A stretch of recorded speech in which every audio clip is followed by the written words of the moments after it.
Well, good afternoon, everyone. I want to welcome you to the Conscious Life Expo post-conference. I love this expo because we bring in some of the top talent around. And the gentleman that I'm going to introduce is one of the people that is definitely tops in his field and has such incredible information to share. So I would like you to join me in giving a rousing Conscious Life Expo welcome to David Wilcock. Thank you. Thank you.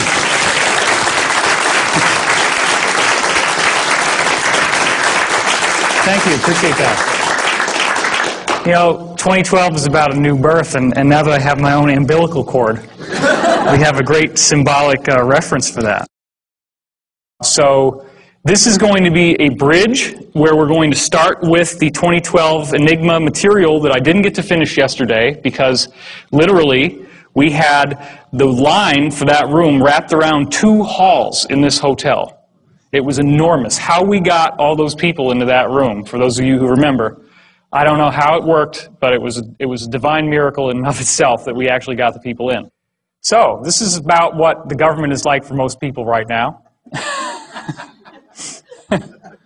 We have gotten into this illusion that the government is our benevolent father figure and protector, and more recently now it's feeling as if what's the surprise is not what we're expecting.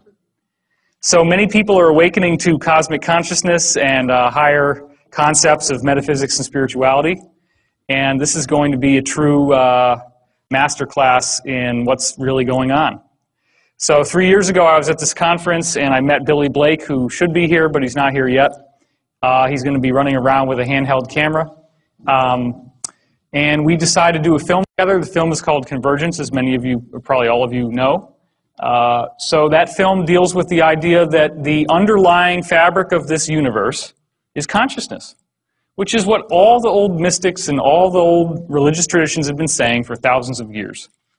Now, what I offer is a much more elaborate and intricate spin on the notion of a consciousness field than you've probably ever seen anywhere else.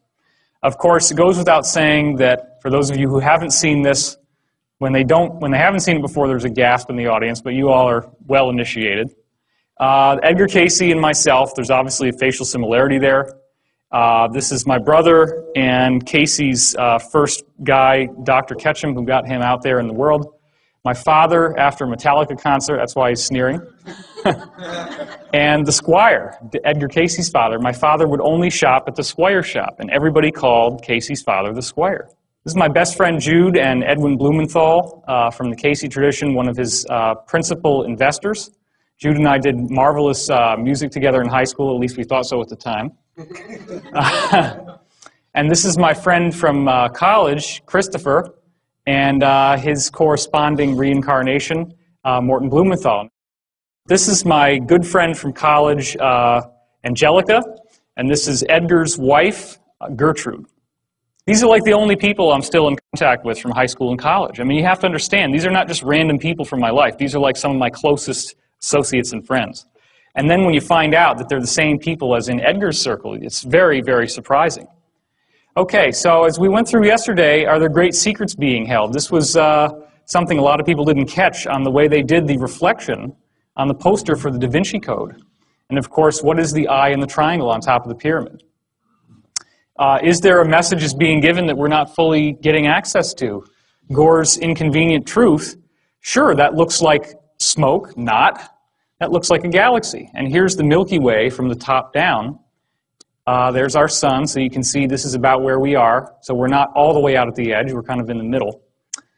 But doesn't this look sort of like crosshairs to sort of point towards the galactic center and suggest that there's some sort of galactic alignment that's going on here?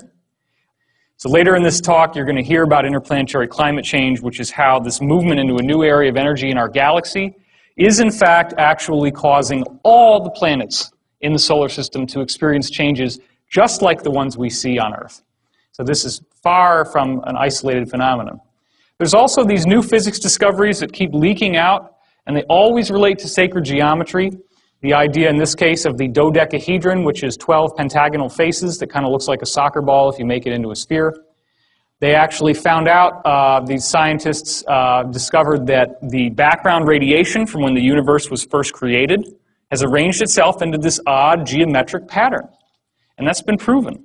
So then the question is, okay, what is the force that would cause that type of geometry to emerge in the formation of the universe? As we're going into the 2012 subject, of course, crop circles have been on everybody's mind. This was the formation that came down a couple of years ago, which started out in an unfinished way. You notice that all of these blocks are completely solid, and this area is solid as well. Well, the circle makers, whoever they are, came back. And when they came back, this is what we got. Now you have time markings and symbols from the Mayan calendar, okay? And the alignment of these winged discs in terms of what markers they're pointing to, which corresponds to the Mayan system and the Aztec system, gave you an exact time reference of the length of time between when this was created and 2012, the end of the Mayan calendar. So this is a self-referential 2012 diagram given to us by whoever is behind the circle phenomenon. This is one of many crop circles which seems to suggest that the secret to understanding 2012 and this mystery that we're dealing with right here in our talk today is in vibration. That looks an awful lot like a vibrating puddle of liquid. This is what happens when you take vibration to the next step. You get sacred geometry, and I'm going to show you more about that in a second. If you can imagine, this is a sphere and a cube and then another sphere. This is the Froxfield chromosome formation.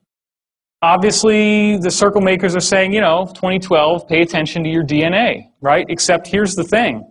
The chromosome's all broken up. And that's what happens before there's about to be a cell metamorphosis. Now, this is even more interesting. Check this out. What does that look like to you? A double helix. Okay, and there's 12 stations. Then down here, you get an even weirder thing. You get a triple helix, but they still have that same formation, and then boom, what's this? And look at the timelines. This is less than a month apart in 1999, and this came out in 96. So it appears that there is a message being given about the basic nature of DNA changing somehow. This is another crop formation which shows you DNA very, very clearly. As you can see that it's twisting, and you can see the ladder and the helixes. So there's something very interesting going on here. Now, this is one of the most staggering formations that's ever come down. And as I said yesterday, the idea that two drunken Englishmen stomped it down with a funny hat and a string and board after coming back from the bar one night, it just doesn't fly. This is much too complex to be something that could have been done without an elaborate. And you know, the thing is, I mean, there have been some cases where formations like this have been documented as showing up within a 1-hour period. Like somebody's out there at night, they see nothing, and then there's lights, and the dogs start barking, and everything goes nuts, and then all of a sudden, boom, there it is. So this is showing you the geometry of the tetrahedron, which here's a drawing of it. This is the frozen vibration that is one of the principal energy fields that moves through planets, as you can see in this diagram. It shows up at 19.5, which is Richard Hoagland's thing. He's speaking tonight at 7. So here's your animation of the actual Great Red Spot, which is at the limb of the tetrahedron down here, and Jupiter. And this also extends through the Great Dark Spot on Neptune. This extends through a shield